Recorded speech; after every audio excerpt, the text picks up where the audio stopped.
बिस्मिल्लाहिर्रहमानिर्रहीम, अस्सलाम वालेकुम। डियर स्टूडेंट्स, उम्मीद है कि आप सब खैरियत से होंगे। My name is Adeel Mehboob, I am your computer teacher. आज की इस वीडियो में हम पढ़ने वाले हैं CPU रजिस्टर्स, और रजिस्टर्स की हमने दो कैटेगरीज पढ़नी है। जनरल पर्पस रजिस्टर्स, इसकी भी 4 टाइप्स हैं, वो डिस्कस करेंगे। और स्पेशल पर्पस रजिस्टर्स हम पहले पढ़ चुके हैं। और दूसरी जो टाइप है इसकी हमारे पास, जो आज के लेक्चर में हमने पढ़नी है, वो एड्रेस या सेगमेंट रजिस्टर्स। इनकी भी आगे से मज़ीद 4 टाइप्स हैं, वो भी आज के लेक्चर में डिस्कस करेंगे। तो चलते हैं लेक्चर की तरफ। डियर स्टूडेंट्स, हमने जिस तरह से लास्ट लेक्चर में कुछ रजिस्टर्स डिस्कस किए थे, इसी तरह से आज के लेक्चर में भी हमने कुछ रजिस्टर्स पढ़ने हैं।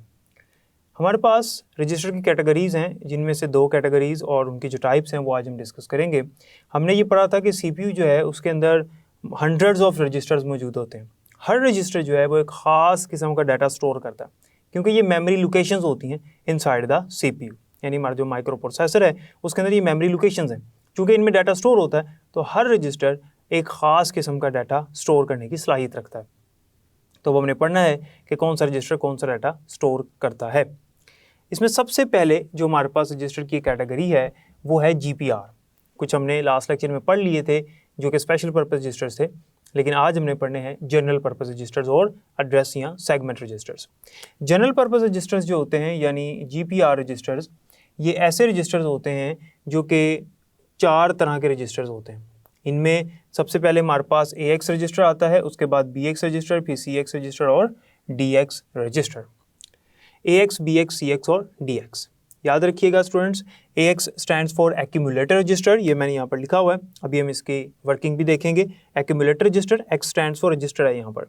BX stands for base register, CX stands for counter register and DX stands for data register.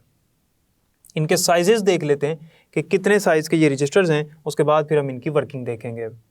इनमें सबसे पहले हमारे पास AX रजिस्टर जो है ये 16 बिट्स का रजिस्टर है।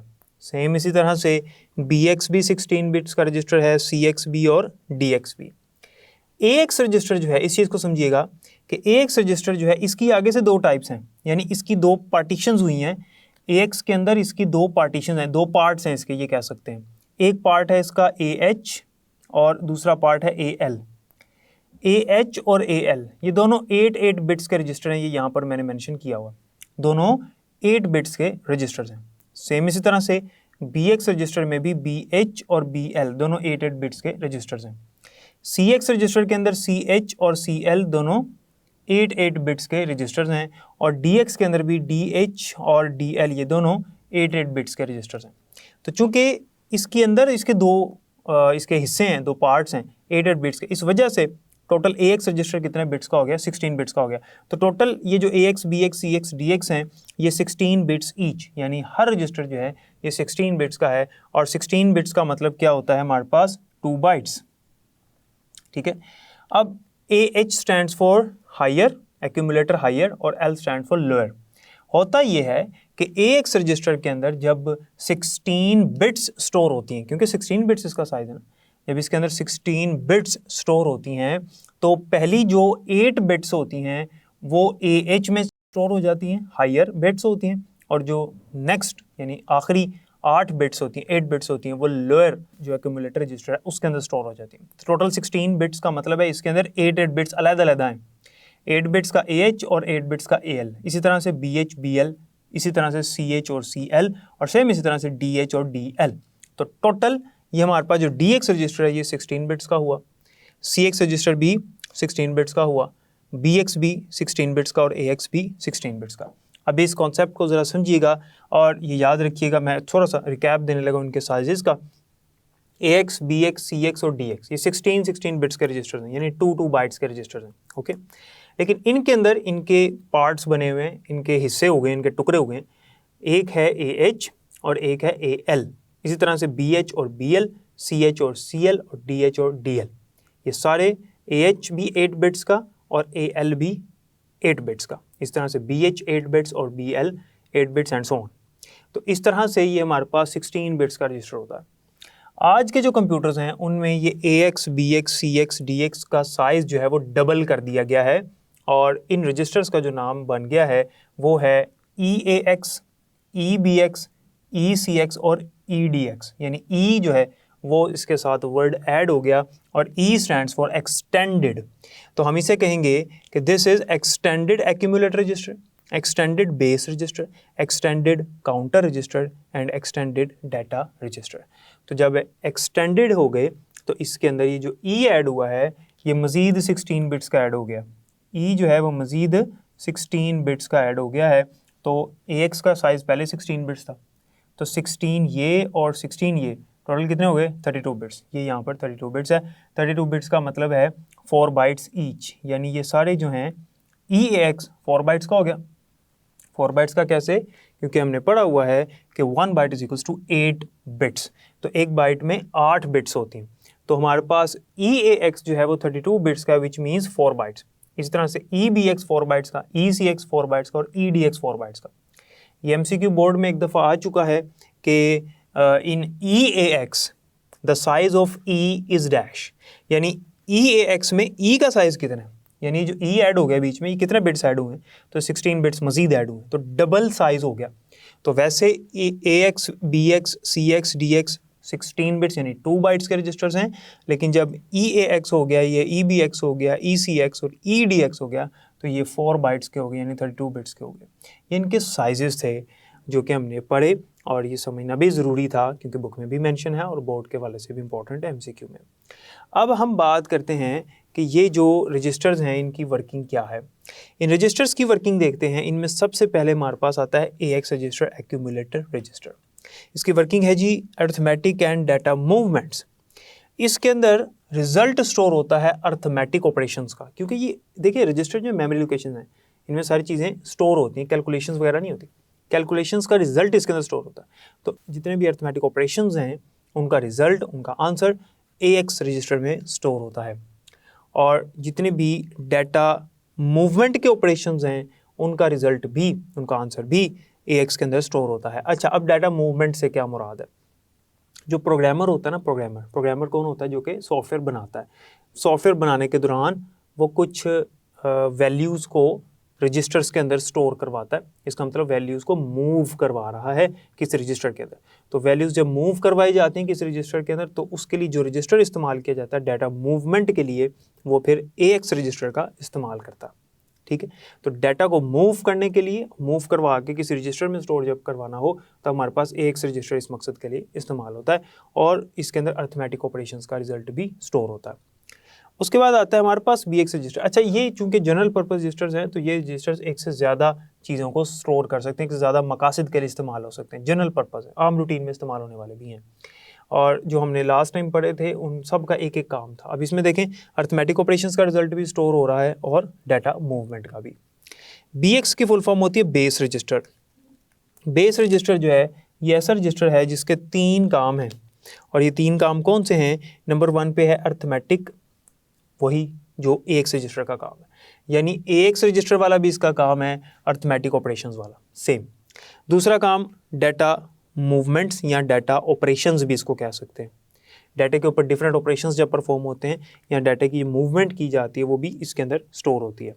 एंड स्पेशल एड्रेसिंग एबिलिटीज़, एक नया इसका जो काम है वो ये है कि इसके अंदर स्पेशल एड्रेसिंग एबिलिटीज़ होती है। हम मुख्तलिफ वैल्यूज़ के एड्रेसेस भी इसके अंदर स्टोर कर सकते हैं। कौन से एड्रेसेस? जो कि रैम के एड्रेसेस हैं। जो वैल्यूज़ जाके रैम में स्टोर होती हैं उनके एड्रेसेस जब स्टोर करने हों तब भी हम इस रजिस्टर का इस्तेमाल कर सकते हैं और CPU के इस रजिस्टर में वैल्यू स्टोर कर सकते हैं। हमसे मुराद यहाँ पे प्रोग्रामर है। मैंने पहले भी बताया कि जो बंदा प्रोग्राम राइट करता है, जो प्रोग्रामिंग करता है, वो इन रजिस्टर्स का इस्तेमाल करता है और CPU के अंदर वैल्यू स्टोर करता है। चूँकि ये रजिस्टर्स टेम्प्रेरी हैं तो जब तक प्रोग्राम चलता है तब तक इनमें डाटा स्टोर रहता है, उसके बाद वहाँ से लॉस्ट हो जाता है। तो ये बेस रजिस्टर का काम था। उसके बाद आता है हमारे पास CX register. CX stands for counter register. Dear students, counter register जो है ये यूज़ होता है काउंटिंग पर्पसेस के लिए या लूपिंग के लिए, यानी जब ही कंप्यूटर ने कोई एक से ज़्यादा दफ़ा एक ही टास्क को परफॉर्म करना हो, एक टास्क को एक से ज़्यादा दफ़ा रिपीट करना हो, इस अमल को, इस प्रोसेस को कहते हैं लूपिंग या सिंपल लूप भी कहते हैं। तो लूप का क्या मतलब है? एक चीज़ को बार बार दोहराना। तो जब एक चीज़ को बार बार दोहराना है तो कितनी दफ़ा दोहराना है वो साथ साथ काउंट भी तो करना है ना। साथ साथ काउंट करते जाना। जैसे काउंटर होता है, हम कहते हैं 1 2 3 4 5 6 7 8 9 10, तो 10 पूरे हो गए। तो काउंटिंग के लिए CPU अपने CX रजिस्टर का इस्तेमाल करता है और इसमें वो साथ साथ काउंटिंग करता रहता है कि ये चीज़ इतनी दफ़ा रिपीट हो चुकी है। फिर जब उसकी वो लिमिट पूरी हो जाती है तो फिर उसको स्टॉप कर देता है। तो ये हमारे CX रजिस्टर का काम था। नेक्स्ट आता है हमारे पास DX register. DX stands for data register. Data register जो है ये डिवीजन और मल्टीप्लिकेशन के लिए इस्तेमाल होता है। It has a special role in division and multiplication. अब अर्थमेटिक ऑपरेशंस में हमारे पास एडिशन, सब्ट्रैक्शन, मल्टीप्लिकेशन, डिवीजन आ जाता है और अर्थमेटिक ऑपरेशंस का रिजल्ट AX और BX के अंदर तो स्टोर हो ही रहा है। लेकिन जब ये फिलअप हो चुके होंगे तब DX रजिस्टर का इस्तेमाल किया जाएगा सिर्फ डिवीजन और मल्टीप्लिकेशन के लिए। DX रजिस्टर जो है ये सिर्फ डिवीजन और मल्टीप्लिकेशन के लिए है, ये एडिशन और सब्ट्रैक्शन इसमें नहीं होती, सिर्फ डिवीजन और मल्टीप्लिकेशन। तो समझ लें कि अर्थमेटिक ऑपरेशंस की ज़रूरत हमें पड़ी जिसमें डिवीजन और मल्टीप्लिकेशन, और ये दोनों जो हैं वो फिलअप हो चुके हैं, CPU उनको ऑलरेडी यूज़ कर चुका है, तो फिर DX रजिस्टर का इस्तेमाल किया जाएगा। तो ये हमारे पास टोटल 4 GPR यानी जनरल पर्पस रजिस्टर्स थे और इनके साइजेस आपने याद रखने हैं जो मैंने यहाँ पर आपको बताए कि AX, BX, CX, DX 16 bits के रजिस्टर हैं।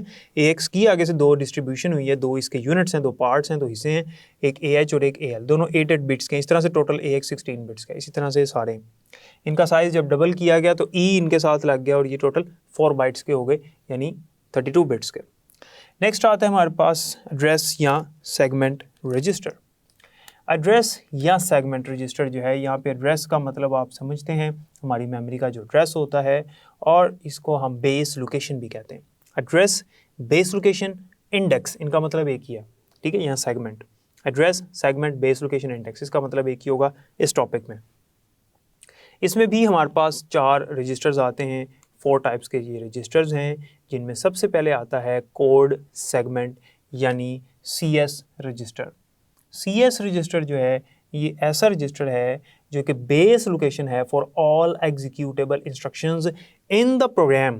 प्रोग्राम जो चल रहा है, जो करंटली सॉफ्टवेयर एग्जीक्यूट हो रहा है, जो सॉफ्टवेयर चल रहा है, रन हो रहा है, प्रोसेस हो रहा है, उस प्रोग्राम के अंदर जितनी भी एग्जीक्यूटेबल इंस्ट्रक्शंस हैं, आपको याद होगा सॉफ्टवेयर या प्रोग्राम हमने पढ़ा हुआ है चैप्टर नंबर 1 में कि प्रोग्राम क्या होता है, सेट ऑफ इंस्ट्रक्शंस, हदायत का मजमूआ जो कि कंप्यूटर को दिया जाता है ताकि कोई टास्क वो परफॉर्म कर सके, उसे हम प्रोग्राम कहते हैं। तो जो भी प्रोग्राम चल रहा है वो प्रोग्राम के अंदर जितनी भी एग्जीक्यूटेबल इंस्ट्रक्शंस हैं, वो इंस्ट्रक्शंस जिन्होंने एग्जीक्यूट होना है, याद रखें प्रोग्राम के अंदर कुछ ऐसी इंस्ट्रक्शंस होती हैं जो कि एग्जीक्यूटेबल नहीं होती, जिनको कंप्यूटर पढ़ता नहीं है, एग्जीक्यूट नहीं करता। वो प्रोग्रामर ने अपने तौर पे कमेंट्स वगैरह कुछ ऐसी चीज़ें लिखी होती हैं जिनको कंप्यूटर प्रोसेस नहीं करता, कंप्यूटर के लिए नहीं होती, ठीक है। तो वो जो एग्जीक्यूटेबल इंस्ट्रक्शंस हैं सिर्फ उनकी जो बेस लोकेशन है, यानी वो एग्जीक्यूटेबल इंस्ट्रक्शंस कहाँ पे स्टोर हुई होती हैं, वो स्टोर हुई होती हैं कोड सेगमेंट के अंदर, ठीक है। तो प्रोग्राम जो होता है उसको कोड भी कहते हैं, तो इसके नाम से ये याद रख लीजिएगा। तो प्रोग्राम के अंदर जो एग्जीक्यूटेबल इंस्ट्रक्शंस होती हैं उनकी बेस लोकेशन है ये कोड सेगमेंट रजिस्टर, ये उनकी लोकेशन है, यानी वो यहाँ पर आगे स्टोर होगी, उनको एक ख़ास तौर पे एड्रेस दिया जाएगा और बाकायदा उनका एक सेगमेंट होगा, उनका एक इंडेक्स होगा, ठीक है। नंबर 2 पे आता है हमारे पास डाटा सेगमेंट। जब भी प्रोग्रामर प्रोग्राम लिखता है तो प्रोग्राम लिखने के बाद या प्रोग्राम के दौरान उसके अंदर कुछ वैल्यूज़ भी इंक्लूड करता है और वो जो वैल्यूज़ स्टोर होती हैं वो जाकर वेरिएबल्स के अंदर स्टोर होती हैं। फॉर एग्जांपल अगर यहाँ पर प्रोग्राम लिखने के दौरान प्रोग्रामर ने लिखा a = 10, तो 10 किस में स्टोर हो रहा है, a में स्टोर हो रहा है। तो a यहाँ पर क्या होगा, a यहाँ पर होगा वेरिएबल। तो डाटा सेगमेंट क्या है, इसकी डेफिनेशन देखें। Data segment is a base location for memory variables. ये जो मेमोरी का वेरिएबल है, क्योंकि वेरिएबल जाके मेमोरी में स्टोर होता है और मेमोरी में इसको कोई एड्रेस मिलेगा, तो ये जो वेरिएबल है, मेमोरी वेरिएबल है, इसकी बेस लोकेशन है, यानी इसका जो एड्रेस है वो क्या है, डाटा सेगमेंट। यानी डाटा सेगमेंट के अंदर क्या स्टोर होंगे, मेमोरी वेरिएबल्स स्टोर होंगे, फिर उनकी वैल्यूज़ इसके अंदर आएंगी, इसे कहते हैं डाटा सेगमेंट। तो data segment is a base location for memory variables. अच्छा, अब नेक्स्ट आता है हमारे पास ES रजिस्टर। Extra segment. जिस तरह से हमने यहाँ पर पढ़ा कि ये जो एक्यूमुलेटर रजिस्टर है इसमें अरिथमेटिक ऑपरेशंस परफॉर्म हो रहे हैं, बेस रजिस्टर में भी अरिथमेटिक ऑपरेशंस का रिजल्ट स्टोर हो रहा है, इसमें भी अरिथमेटिक ऑपरेशंस का रिजल्ट स्टोर हो रहा है। तो अरिथमेटिक ऑपरेशंस में जो डिवीजन और मल्टीप्लिकेशन का रिजल्ट है वो डीएक्स के अंदर भी स्टोर हो रहा है, डीएक्स भी इनकी हेल्प कर रहा है। तो ये एक्स्ट्रा एक रजिस्टर बनाया गया है कि अगर ये फिलअप हो जाए तो फिर इसको इस्तेमाल में लाया जा सके। इसी तरह से देखें प्रोग्राम के अंदर मल्टीपल वेरिएबल्स इस्तेमाल होते हैं, कई वेरिएबल्स इस्तेमाल होते हैं, हंड्रेड्स ऑफ वेरिएबल्स भी कई दफ़ा इस्तेमाल होते हैं अगर सॉफ्टवेयर या प्रोग्राम बड़ा है। तो ऐसी सिचुएशन में अगर डाटा सेगमेंट जो है ये मुकम्मल हो चुका है, यानी इसका जितना भी साइज़ था ये फिल हो गया, तो फिर एक्स्ट्रा सेगमेंट इस्तेमाल किया जाएगा जो कि एडिशनल बेस लोकेशन है for memory variables. Additional, extra, ये फिलअप हो गया तो फिर एक्स्ट्रा सेगमेंट को इस्तेमाल किया जाएगा, यानी काम इसका वही है जो डाटा सेगमेंट का। तो फ़र्क ये है कि जब पहले इसको फिल किया जाएगा, जब ये मुकम्मल हो जाएगा, इसका साइज़ कंप्लीट हो जाएगा, जो भी जितना भी इसका साइज़ है, फिर इसका इस्तेमाल किया जाएगा। तो ये एडिशनल बेस लोकेशन है for memory variables. And the last one is stack segment. Stack segment ऐसा रजिस्टर है जो कि बेस लोकेशन है ऑफ करंट प्रोग्राम स्टैक। अब इसके लिए स्टैक का कॉन्सेप्ट आपको आना चाहिए, और आपको मैंने पढ़ाया भी हुआ है कि स्टैक क्या होता है। बेसिकली एक अरेंजमेंट का नाम है। जिस तरह से असेंडिंग ऑर्डर एक अरेंजमेंट है, एक तरतीब है, इसी तरह से डिसेंडिंग ऑर्डर एक तरतीब है, एक अरेंजमेंट है, सेम इसी तरह से स्टैक भी एक अरेंजमेंट का नाम है।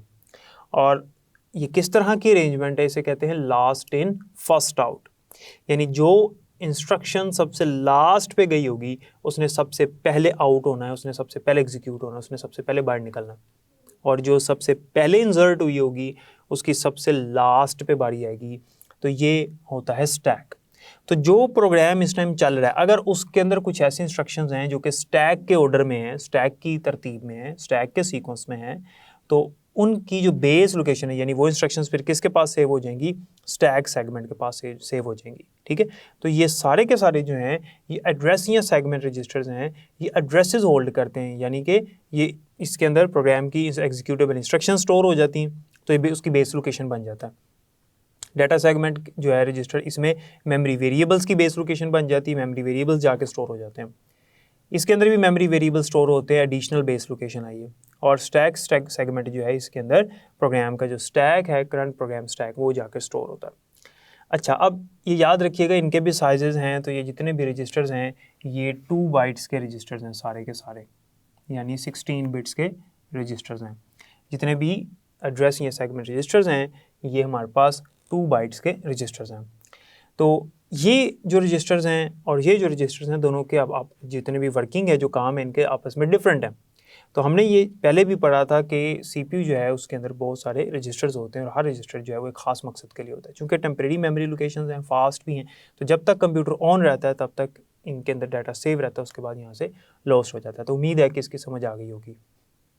तो स्टूडेंट्स, जैसा कि आपने देखा कि हमारे पास जो रजिस्टर्स हैं वो क्या काम करते हैं, जिनमें जनरल पर्पस रजिस्टर, उनके साइजेस भी डिटेल से हमने डिस्कस किए। फिर हमने एड्रेस या सेगमेंट रजिस्टर्स पढ़े, इनका साइज़ भी आपने याद रखना है, 2 बाइट्स का होता है, और इनकी वर्किंग भी आपने याद रखनी है। बुक से एक दफ़ा रीड कीजिएगा, इंशाल्लाह मज़ीद समझ आ जाएगी। बाकी इंशाल्लाह हम नेक्स्ट लेक्चर में पढ़ेंगे। अपना ख्याल रखिएगा। अल्लाह हाफ़िज़।